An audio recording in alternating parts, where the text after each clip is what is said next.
They want to start in his marketing career, her marketing career. What is their approach should be in a world where the AI is completely dominating the operations in house, outhouse? I think he has an edge. Maybe I'm too optimistic about him, but I think he doesn't have to learn a lot of things to unlearn later. So why I'm saying this is, a lot of processes today in terms of media buying, in terms of creative processes, I think they are completely done by AI. Not the whole deliverable, but I'm saying part of the process. So a new guy who's entering into the system, he doesn't have to learn the whole process. He can look at it and say, boss, it's a 5-step process. 2 steps can be done by AI, 3 I will learn. Yep. Right? It's easier for him. On the other hand, a person who joined the force 3 years back, he learned 5-step process, and now he has to forget the 2 because he has this compulsion that I have to do it manually. Right.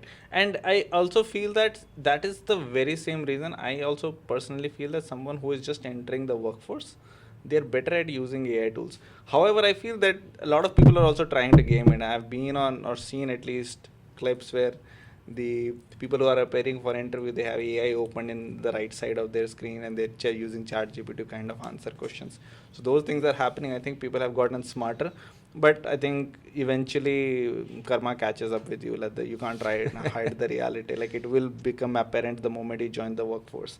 But I personally feel one of the biggest skill set in this particular atmosphere is going to be how well you can frame questions, right? The whole AI structure, the way it is structured right now is what you can ask, can you ask like in a way that gets you answers which you really need, and once you've gotten those answers, the next layer is can you pick something which you feel is good for you, right? A lot of people are calling it taste.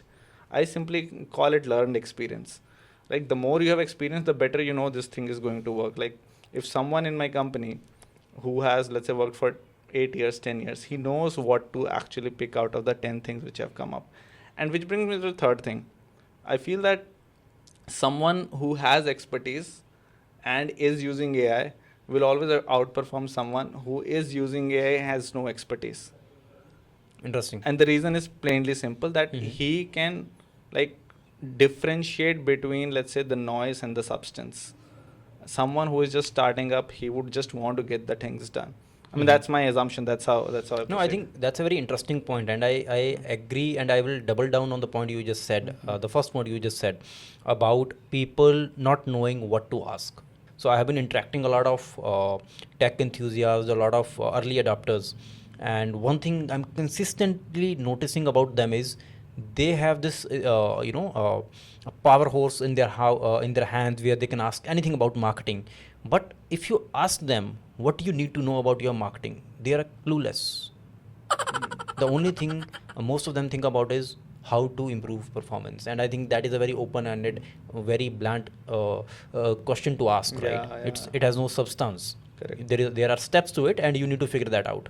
Correct. And second point you mentioned is an experienced guy might pick which is noise and which is relevant to him. Correct. Because a lot of AI answers are not to the point, they are very detailed. So you need to actually have that skill set to see that what I can pick and use, right? So I think I am absolutely on board with you on that as a person who is working in the industry, if I can use AI to my benefit, definitely I will outperform 2 guys. One who is also in the same boat, also have the same experience but not using AI. Second, who is using the AI but has no experience.